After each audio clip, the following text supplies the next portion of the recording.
The intelligent investor अध्याय 5 रक्षात्मक निवेशक और आम स्टॉक हिंदी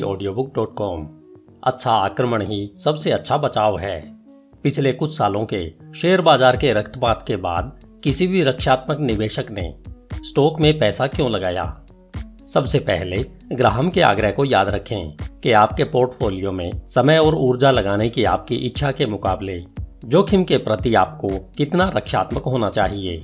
और यदि आप निवेश के सही तरीके को अपनाते हैं तो स्टॉक में निवेश करना आपके पैसे को बॉन्ड और नकदी में पार्किंग करना जितना आसान है।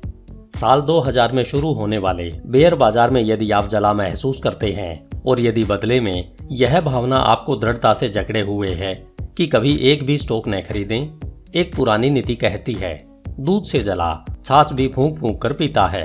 क्योंकि साल 2000 व 2002 की दुर्घटना इतनी भयानक थी कि कई निवेशक अब स्टॉक को खतरनाक रूप से जोखिम भरा मानते हैं। लेकिन विरोधाभासी रूप से दुर्घटनाग्रस्त होने के बावजूद बहुतों ने शेयर बाजार से अधिक जोखिम उठाया है। यह पहले गर्म दूध था, लेकिन अब यह कमरे के तापमान जितनी छाछ है।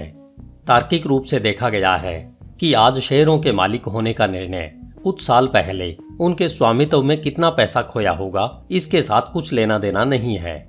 जब शेयरों को भविष्य में विकास के लिए पर्याप्त रूप से पर्याप्त मूल्य दिया जाता है तो आपको हाल ही में होने वाली हानियों के बावजूद उनका स्वामी होना चाहिए।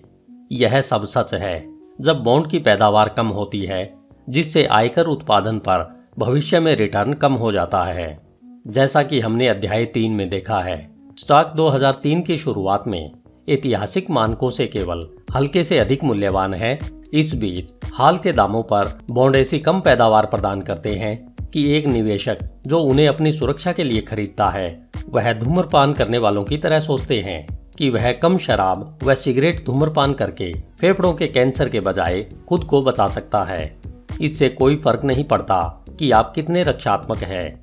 ग्राहम की कम रखरखाव की भावना में या कम जोखिम की समकालीन भावना में आज के मूल्यों का मतलब है कि आपको कम से कम अपने कुछ शेयरों को स्टॉक में रखना चाहिए। सौभाग्य से एक रक्षात्मक निवेशक के लिए स्टॉक खरीदना कभी भी आसान नहीं रहा है और एक स्थायी ऑटो पायलट पोर्टफोलियो जो पूर्व निर्धारित निवेश में हर महीने काम करने के लिए आपके पैसे का थोड़ा सा हिस्सा रखता है, स्टॉक पिकिंग में आपके जीवन का एक बड़ा हिस्सा गंवाने से आपको बचा सकता है।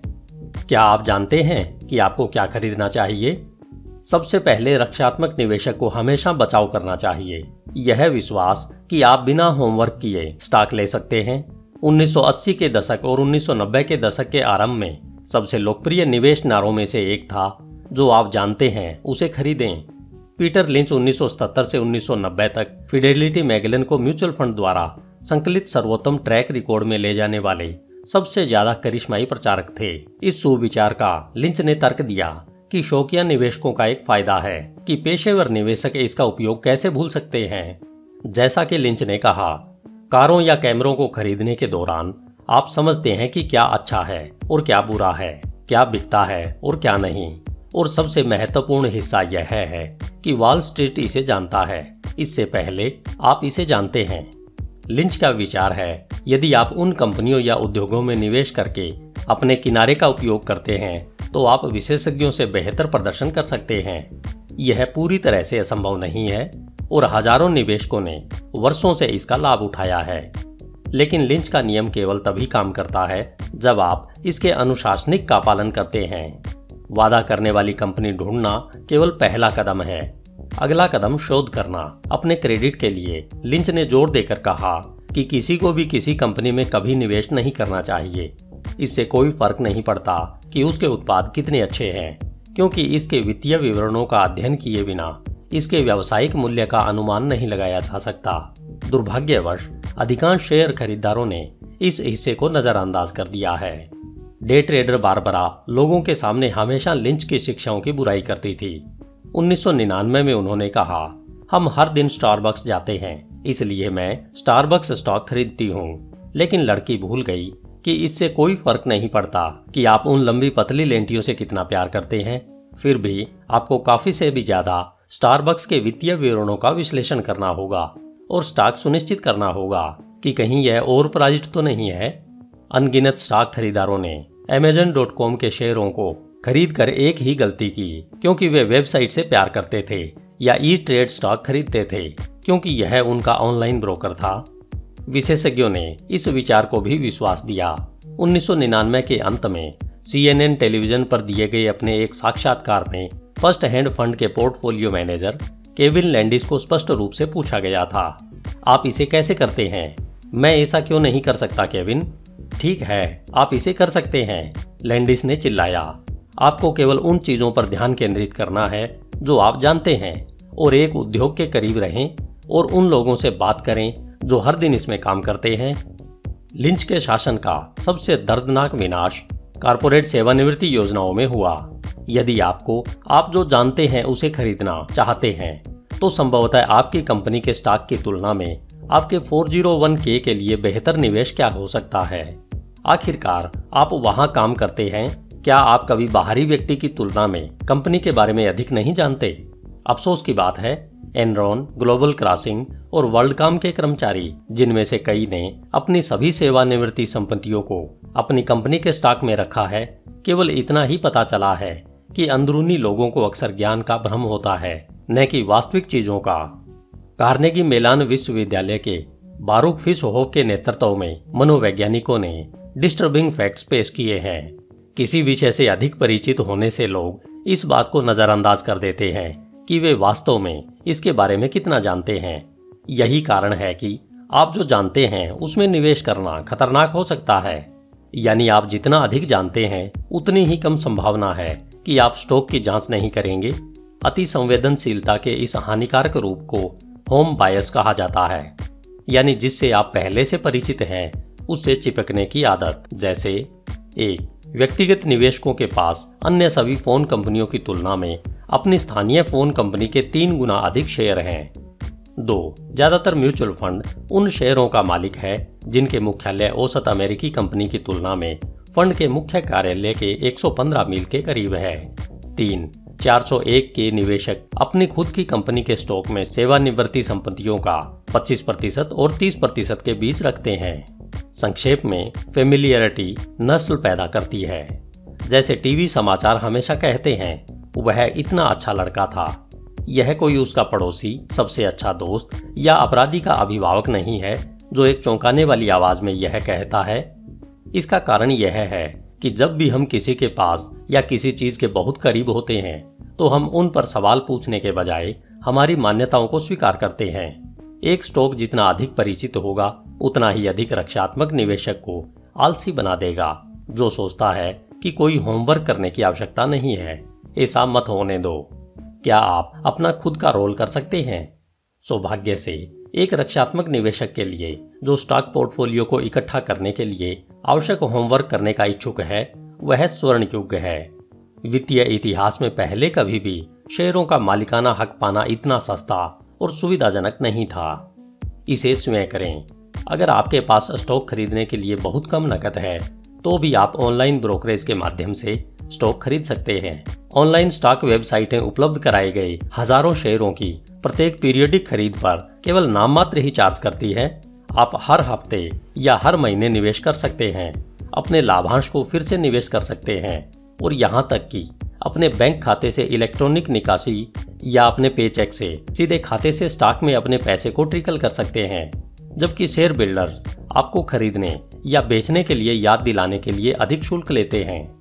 पारंपरिक दलालों या म्यूचुअल फंडों के विपरीत, जो आपको $2000 या $3000 से कम खाता तक नहीं खोलते, वहीं इन ऑनलाइन फर्मों के पास जीरो बैलेंस पर आप अपना ट्रेडिंग अकाउंट खोल सकते हैं, और वे उन निवेशकों के लिए तैयार है जो ऑटो पायलट पर फ्लडलिंग पोर्टफोलियो डालना चाहते हैं, यह सुनिश्चित करने के लिए कि $4 का लेनदेन शुल्क $50 के मासिक निवेश से 8% काट लेता है। लेकिन यदि आप यह पैसा निवेश में परमानेंट छोड़ सकते हैं, तो यह सूक्ष्म निवेश वेबसाइटें विविधतापूर्ण पोर्टफोलियो बनाने के लिए एकमात्र गेम हो सकती है। आप जारी करने वाली कंपनियों से सीधे व्यक्तिगत स्टॉक भी खरीद सकते हैं। 1994 में US securities and exchange commission ने हैंडकफ को ढीला कर दिया था, जो लंबे समय से सीधी बिक्री पर लगा था। सैकड़ों कंपनियों ने इंटरनेट आधारित कार्यक्रमों का निर्माण करके जवाब दिया कि निवेशक ब्रोकर के बिना शेयर खरीद सकता है। कंपनीज अक्सर विभिन्न प्रकार के शुल्क लेती है जो प्रति वर्ष $25 से अधिक हो सकते हैं। फिर भी ऑनलाइन शेयर खरीद आमतौर पर स्टॉक ब्रोकर से सस्ते होते हैं। हालांकि यह चेतावनी दी जाती है कि आपके अंत के वर्षों के लिए छोटी छोटी राशि में शेयरों को खरीदने से बड़े टैक्स के सिरदर्द से छुटकारा मिल सकता है। यदि आप अपनी खरीद के स्थायी और व्यापक रूप से विस्तृत रिकॉर्ड रखने के लिए तैयार नहीं हैं, तो पहले स्थान पर खरीदारी न करें और केवल एक स्टॉक में निवेश न करें या यहाँ तक कि कुछ अलग अलग स्टॉक भी। जब तक आप अपने दांव को फैलाने के इच्छुक नहीं हो, तब तक आपको बिल्कुल भी शर्त नहीं लगानी चाहिए। ग्राहम के दिशा निर्देश अनुसार निवेशकों के लिए 10 से 30 शेयरों के बीच एक अच्छा प्रारंभिक बिंदु बनी हुई है जो अपने खुद के शेयर चुनना चाहते हैं, लेकिन आपको यह सुनिश्चित करना होगा कि आप एक उद्योग के ही मास्टर नहीं हैं। यदि आप इस तरह के एक ऑनलाइन ऑटो पायलट पोर्टफोलियो को स्थापित करने के बाद अपने निवेश पर साल में 2 बार या कुल मिलाकर महीने में 1 या 2 घंटे से अधिक खर्च नहीं करते हैं, तो कुल मिलाकर आपके कुछ निवेश गलत हो सकते हैं। इंटरनेट को आसान और इसे मिनट दर मिनट नए महसूस करने से यह आपको एक सट्टेबाज बना देता है। एक रक्षात्मक निवेशक इसमें बना रहता है और जीतता है। कुछ सहायता लें। एक रक्षात्मक निवेशक डिस्काउंट ब्रोकर, वित्तीय योजनाकार या एक पूर्ण सेवा स्टॉक ब्रोकर के माध्यम से स्टॉक खरीद सकता है। डिस्काउंट ब्रोकरेज पर आपको स्टॉक पिकिंग का अधिकांश काम स्वयं करना होगा। ग्राहम के दिशा निर्देश आपको कोर पोर्टफोलियो बनाने में मदद करेंगे जो न्यूनतम रख रखाव और स्थिर वापसी को स्थायी करता है। दूसरी तरफ यदि आप समय नहीं दे सकते हैं या खुद के लिए ब्याज नहीं कमा सकते हैं, तो किसी को स्टॉक या म्यूचुअल फंड खरीदने के लिए नियुक्त करने में शर्म महसूस न करें। लेकिन आपके लिए एक जिम्मेदारी भी है कि आप इसे कभी भी डेलीगेट न करें। यह केवल आप और आप ही कर सकते हैं कि क्या आपका सलाहकार भरोसेमंद है और आपके सभी शुल्क और आपसे सभी शुल्क उचित रूप से लेता है। इसे बढ़ाएं। म्यूचुअल फंड एक रक्षात्मक निवेशक के लिए अपने स्वयं के संपूर्ण पोर्टफोलियो पर निगरानी के बिना स्टॉक स्वामित्व का सबसे अच्छा तरीका है। अपने पोर्टफोलियो के स्टॉक को नियमित रूप से संभालने के लिए कम लागत पर आप एक पेशेवर चुनकर विविधता और सुविधा पा सकते हैं। अपने बेहतरीन रूप में इंडेक्स पोर्टफोलियो व म्यूचुअल फंडों को वस्तुतः ज्यादा निगरानी या रखरखाव की आवश्यकता नहीं होती है। इंडेक्स फंड एक प्रकार का रिपवान विकल्प निवेश है जो वाशिंगटन इरविन के आलसी किसान की तरह किसी भी तरह की पीड़ा या आश्चर्य का कारण बनने की संभावना नहीं है। जैसे जैसे वित्तीय बाजार भारी होते हैं और दिन ब दिन नीचे आने लगते हैं और डूब जाते हैं, तब रक्षात्मक निवेशक इस संकट पर नियंत्रण पा सकता है। आपका रेफ्यूजल तब एक्टिव हो जाता है। आपके भविष्य की भविष्यवाणी करने की किसी भी क्षमता का त्याग आपका सबसे शक्तिशाली हथियार बन सकता है। हर निवेश निर्णय ऑटो पायलट पर डालकर आप सभी आत्मभ्रम को छोड़ देते हैं, जिसे आप जानते हैं कि स्टॉक कहां जा रहे हैं, और आप इससे परेशान होने के बजाय बाजार की शक्ति का प्रयोग करने लगते हैं। इससे कोई फर्क नहीं पड़ता कि यह कितनी विचित्र रूप से उछल कूद करता है। जैसा कि ग्राहम ने कहा है, औसत डॉलर लागत आपको नियमित अंतराल पर निवेश में निश्चित राशि लगाने में सक्षम बनाता है। हर हफ्ते, महीने या कैलेंडर तिमाही आप खरीद सकते हैं, अधिक खरीदते हैं, चाहे आप बाजार में ऊपर, नीचे या किनारे पर हों। कोई भी प्रमुख म्यूचुअल फंड कंपनी या ब्रोकरेज फर्म स्वचालित रूप से आपके लिए इलेक्ट्रॉनिक रूप से पैसे सुरक्षित रूप से स्थानांतरित कर सकती है। इसलिए आपको कभी भी चेक लिखना या भुगतान के सचेत पोंग को महसूस नहीं करना पड़ेगा। यह दिमाग और दृष्टि से बाहर है। औसत डॉलर लागत का आदर्श तरीका इंडेक्स फंड के पोर्टफोलियो में है जो हर स्टॉक या बॉन्ड के लायक है। इस तरह आप न केवल अनुमान लगाने वाले गेम का त्याग करते हैं कि बाजार कहां जा रहा है, बल्कि यह भी कि बाजार के कौन से क्षेत्र और उनके भीतर कौन से विशिष्ट स्टॉक या बॉन्ड सर्वश्रेष्ठ होंगे। मान लीजिए कि आप एक महीने में $500 इन्वेस्ट करते हैं। कुल 3 इंडेक्स फंडों में $300 अमेरिकी शेयर बाजार, $100 विदेशी शेयर और $100 यूएस बॉन्ड में लगाते हैं। आप यह सुनिश्चित कर सकते हैं कि आप लगभग हर निवेश के मालिक हैं। हर महीने, हर घड़ी आप अधिक खरीदते हैं। यदि बाजार गिर गया हो तो आपकी प्रीसेट राशि आगे बढ़ जाती है। इससे पहले महीने से ज्यादा शेयर मिलते हैं। यदि बाजार बढ़ गया है तो आपका पैसा आपके लिए कम शेयर खरीदता है। अपने पोर्टफोलियो को स्थायी ऑटो पायलट पर डालकर आप बाजार में अपने होने वाले नुकसान को दूर करते हैं। जब ऐसा लगता है कि बाजार दुर्घटनाग्रस्त होने वाला है, तो आपको अधिक खरीदारी करने से बचाता है।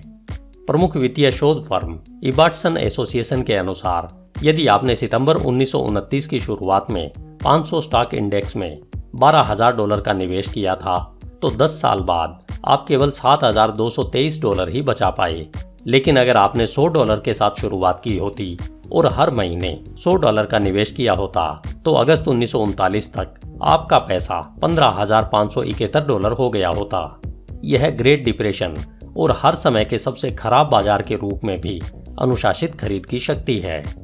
एक बार जब आप इंडेक्स फंड के साथ एक स्थायी ऑटो पायलट पोर्टफोलियो बना लेते हैं तो आप एक रक्षात्मक निवेशक की सबसे शक्तिशाली प्रतिक्रिया के साथ हर बाजार प्रश्न का उत्तर देने में सक्षम होंगे।